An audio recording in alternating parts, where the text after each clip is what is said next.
Hello, my name is Rob Williams. I come from a lovely area in South Wales called Cwmbran, and today I'm going to be doing my first demonstration. I've never done one before to put on YouTube. I've demonstrated in the past, but not a great deal. Today what I'm going to be doing is what they call a natural edge bowl. I got a log that's been cut in half. I've rounded it off to save me cutting it all the way with the tool. I've also cut the flat on the top. Now this is going to be the inside of the bowl, and the foot is going to be down on the bottom there. As I go along, I'll explain exactly what I'm doing as best I can. So the first thing I do is I put a faceplate on. I've actually cut the top off and marked it ready to put the screws in place.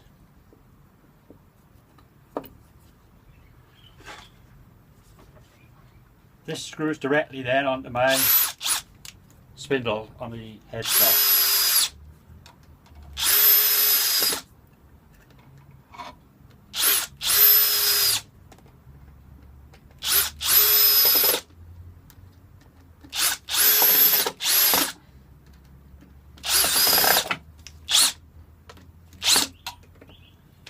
Make sure you get all the screws firmly home.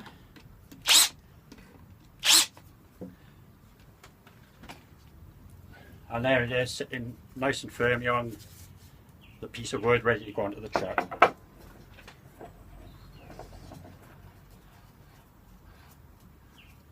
Sometimes the faceplate you use will be probably this type of thing, where you could screw that straight onto the back of the wood, and then you'd actually grip it inside the jaws of your chuck. There's a dovetail in there that'll fit straight onto your chuck, and then you could drive it that way. This is a nice solid drive though, so I prefer to use that one.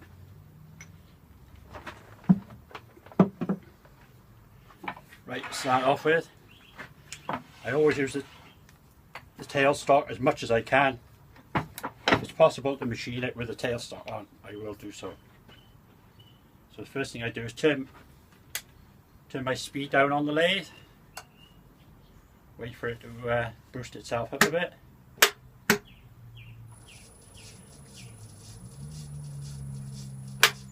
Right, so then I'll bring my tool rest up. Bring it as close as I can without actually hitting it. As I said, I just roughed this off, so it's still not concentric yet. So first part I'm going to do is check the tailstock's okay.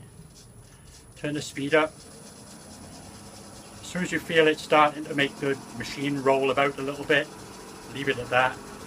Once you've took a bit of the wood off, you can turn the speed up a bit.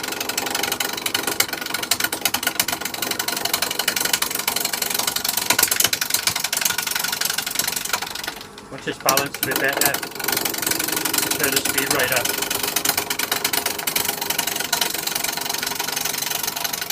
A little bit more.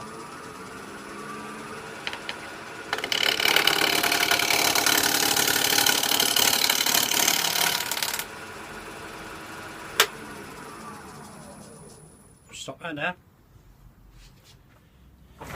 Right, now what I've done now at this stage, because you can't obviously see what I'm doing on this side, we've bought my my iPhone over to record it. My grandson is doing the recording for me as well today, so hopefully it's all going to turn out. He's the little genius on the iTunes thing, so the YouTube thing, so we'll see how it goes.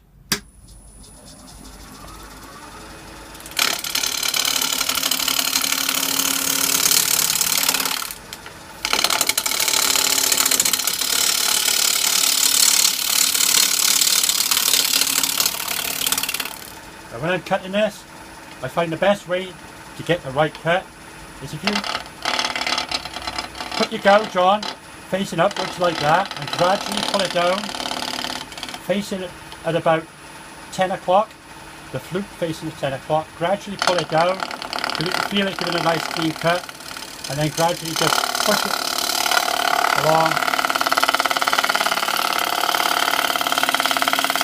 the best way to find the cut, I find. When you get to the end, you find it might all of a sudden snatch. So if you just ease off on it, pull back as well as push, if you know what I mean, and then you find it won't give that sudden break on the end. Another cut I like to do on all my turn-ins, I like to do what they call a pull cut, which is basically is reversing your flute over from 10 o'clock over to 2 o'clock, go into touch, go off, go in a bit deeper, and then just basically pull it over. It's a lovely cut,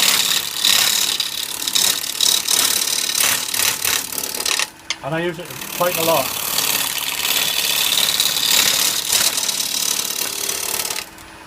But you can do the same again, hold it up in the air, just gradually pull it down till it gives a nice clean cut, and then gently guiding it with your thumb. Keep a gouge into your side, and it really is a nice way to cut.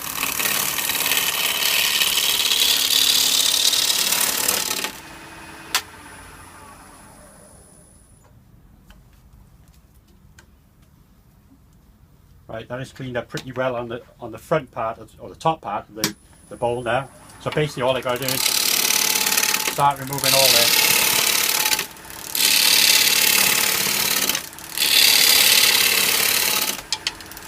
Change the direction again. Again, like I say, point the flute at 2 o'clock, at 10 o'clock.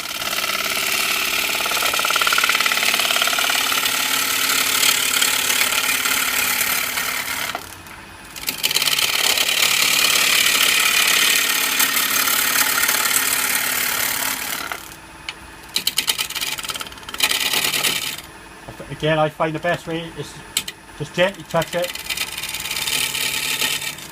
Turn your body to one side, and then you start to get a cut. As soon as you've got the depth,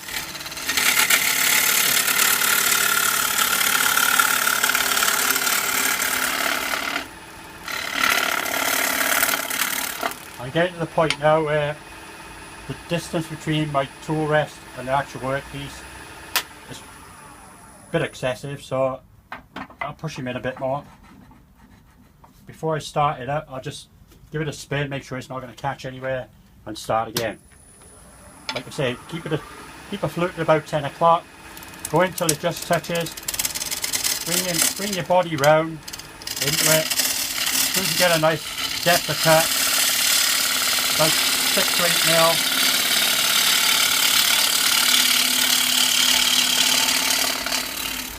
I'm starting to try and shape the bowl a bit more now. So I want to take more off the bottom part of this.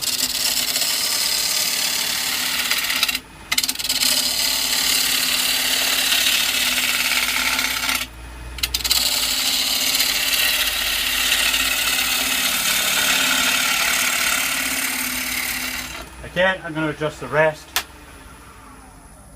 because now there's more of an angle on it. Bring him in a bit more. Again, before I start it up, just give it a turn. 10 o'clock, go until it just touches, turn your body round, and then that way you're keeping the bevel on the wood, which will stop you getting a catch. Bring your body round, as soon as you get 6 to 8 mil, and now you've got to try and move the gouge now to give yourself the bowl kind of shape. Different people like different shapes. Personally, I like to give it a little bit of a bell on the top end and then curve it back round into the bottom.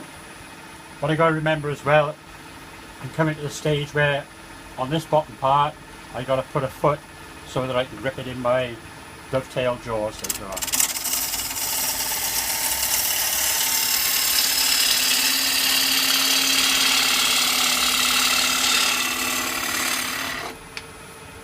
Have a look at the shape of the bowl. It's not coming too bad at the moment. Quite pleased with it. Obviously the finish isn't too good because at the moment I'm just roughing it down. In a bit more. Again, 10 o'clock, going very steady to just touch. Turn your body around. Don't move the tool at this point, just turn your body around. and then as soon as you get the cut, follow the shape you want.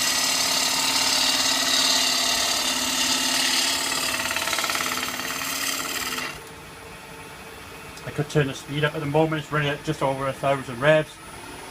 Give it a bit more. Obviously the faster you can go, the better finish you'll get.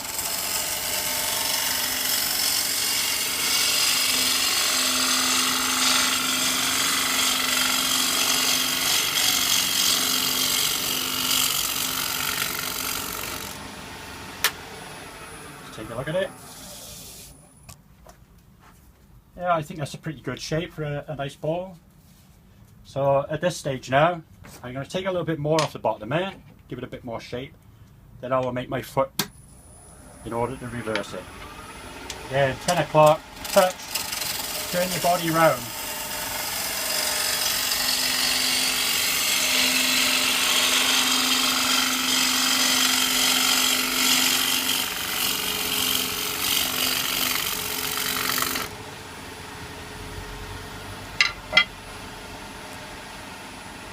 Now I'm going to do my foot. Find my tell you what, I'll use this skew I got there. The way I do it, I just take about 4 or 5 mil cut, go in so far. I've already set a pair of calipers ready for the depth of my cut. It's about another 5-6 mil to come off out at least yet.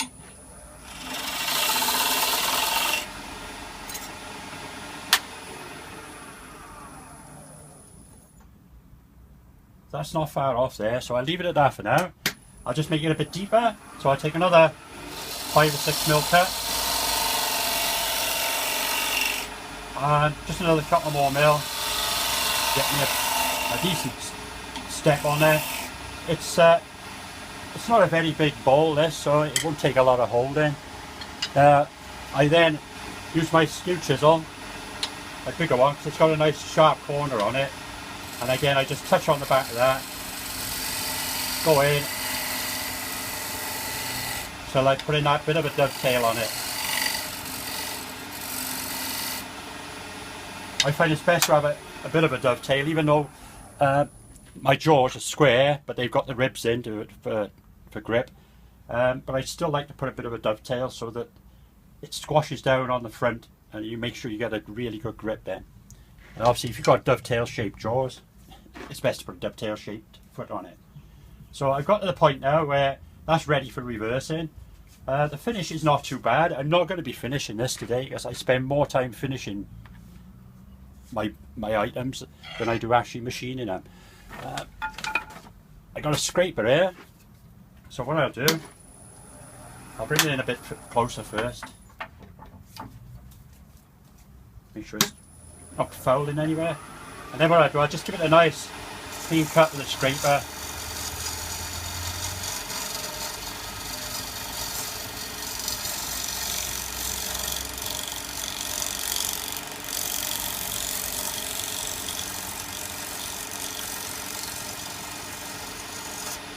I'd like to spend a bit more time on it, but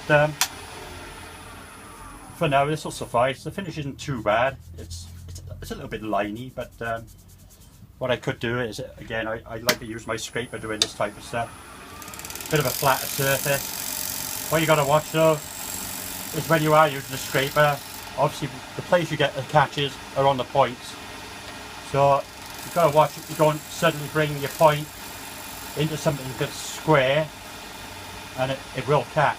So as long as you're sensible about it, if you notice now the corner is starting to catch on the bottom of that, but it's such a small cut it won't affect it. I find I get a much better finish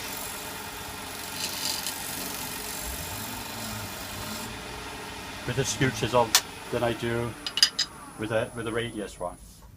So that's a fairly good finish. I'd probably have to spend a bit of time sanding it up, but for now that is the bottom of the bowl finished.